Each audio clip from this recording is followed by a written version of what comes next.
And today we're going to look at the AFC West, where we know it's been Kansas City and everybody else for a long, long time. But that doesn't mean there aren't viable betting options for every team in this division. We've done our homework. We've done our research. But wait, Ben, what catches your eye in the AFC West? Yeah, we'll start with the Raiders here. I'm going to go with Jacoby Myers over 1,000+ yards at plus 270. And this is the biggest odds that we have here for me. Most of the player props that I play are usually right around minus 110 for the futures. But here we can get 1,000+ at plus 270. And you look at what some of the wide receivers did in Seattle with Geno Smith.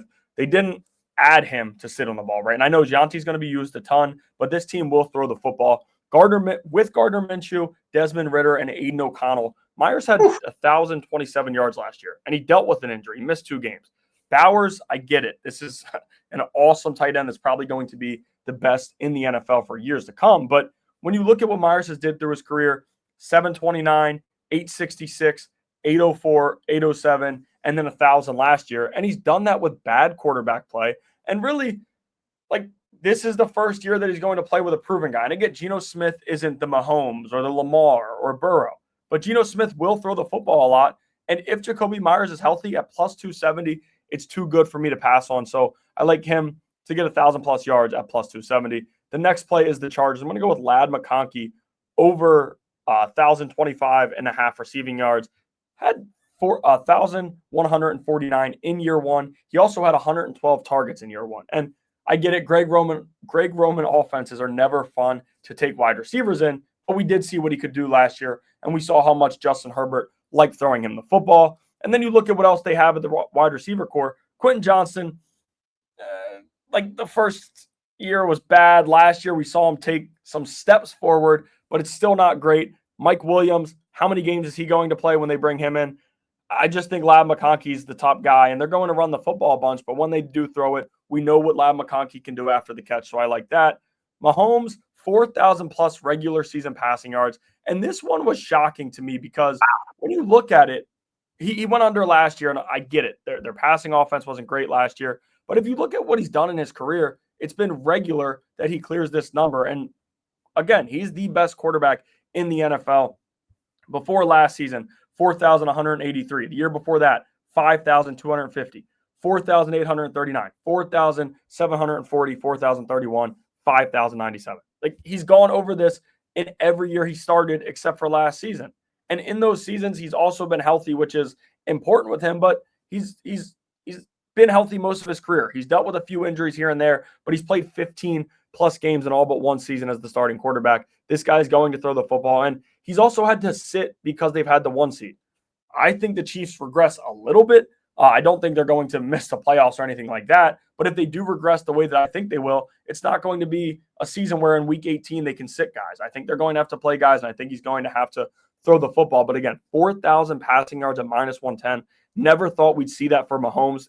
And he's been in the NFL for years, but it's still pretty early in his career. So I like Mahomes to go for 4,000+ passing yards. And then lastly, the Denver Broncos over 9.5 wins. And it took me a little bit of time to find a play here for the Broncos because I was looking and there weren't many props out, of course, because they don't have a ton of name guys, right? Courtland Sutton is the receiver. Bo Nix is the quarterback. Those are 2 props you can find.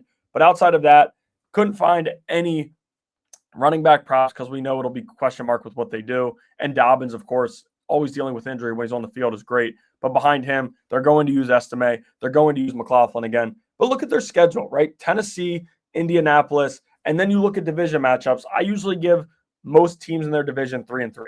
I think they could possibly get swept by the Chiefs. They could possibly sweep the Raiders. And then, of course, the Chargers toss-up games. But they play the Giants. They play the Texans, who haven't been, what they were 2 years ago. They play the Commanders, who we've talked about on this show time and time again could regress. They play the Jaguars, who I'm not fully buying again. They play the Jets. This is a relatively easy schedule. They're right in the middle of the pack when you look at last season, but that's also because you have a Commanders team that people are expecting a lot out of. You have, a Colts team who we'll see how it goes, but I just don't see them losing many games this year. 9.5, it's a number they went over last year. You could play them to make the playoffs, and I saw that at minus 110, But 10 wins will get them in the playoffs, and you get plus 110 here. So I like the Broncos to go over their win total. That is my final play in the AFC West.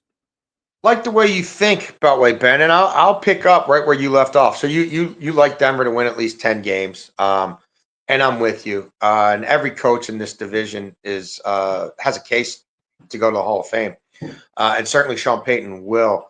So let's just pick up right there. Like Kansas City to win the division, Denver to finish second, plus 340. Sign me up. Could it be the Chargers who finish second? Maybe. Could it be the Raiders? I mean, I'm not going to say it's entirely impossible, but Denver has a playoff pedigree. Denver almost went to the playoffs. People forget what Russell Wilson and the remnants that Sean Payton inherited his first year there. He's got Bo Nix in a great place. That is a legitimate defense, and they're going to have to run the ball better than they did last year because it's impossible to run it worse. So, look, I think sometimes it is what it is. Kansas City to win the division minus 120. Like, I'm on it. I hate making future bets that don't pay plus money. But, like, if Mahomes gets hurt in the first half of the season, maybe they don't win the division. But I think they win the division. And Denver, for me, is the second best team in the division. I think they're the most balanced. And they obviously have a head coach who can battle with the likes of Pete Carroll and Jim Harbaugh. Let's talk about those Chargers. Beltway Ben, Chargers schedule. Host the Chiefs at the Raiders, which I think will be a big deal. That's Harbaugh versus Carroll. That's a big rivalry. Then they get the Broncos. Then they're at the Giants. And then they host the upstart Commanders. I put a little sprinkle.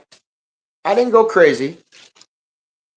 Little copper, a.k.a. chopper money, on the Chargers to only win 2 of their first 5 games at plus 245. Like, they got shot out of a cannon last year because of Harbaugh's first year and rah-rah and all that. But, like, that the way that schedule sets up, some of those tough division games, I don't know. Like, I think every year people are a little too high on the Chargers than they should be. I could see a tough start here. I could see Denver and the Raiders getting them early. Chiefs week 1, good luck with that one. Andy Reid having all year to prepare for you. And that Giants front line might give them, that Giants defensive front might give them some issues up front, and that could end up being an ugly, low-scoring game. So that's where I am on them. The Raiders kind of interest me. Like, not a ton, but the Raiders over 7.5 wins in alt markets plus 135. Like, they haven't had a real coach in forever, right? They've been having guys like this run around and coach them. I like Antonio Pierce. I love covering Antonio Pierce as a linebacker back in my beat writer days. He's never going to be an NFL head coach again, and neither is Josh McDaniels. That's their last 2 head coaches. It's a major jump up. Like we saw the Chargers when they got an adult in the room last year, what it did for them as an organization. Like, I think the Raiders will be better defensively. It's Pete Carroll running the show now. And Geno Smith is going to give them better quarterback play than they've had in a long time. And he's already in lockstep with the head coach. And then finally, Bo Nix over 24.5 passing touchdowns. One of my favorite plays from about week 8 on last year was Bo Nix over 1.5 passing touchdowns. It was hitting all the time, and it was like nobody noticed or nobody cared, and the odds kept looking great every week, and I'd jump on it every Monday again, unless they were facing a truly elite defense. He's coached by Sean Payton.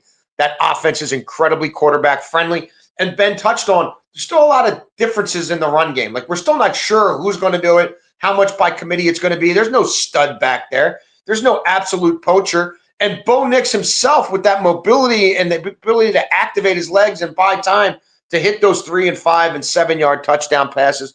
Plus, they're going to chuck it downfield like they did last year. So I think he gets you 25 touchdowns or more through the air. And that he was on that pace second half of last year.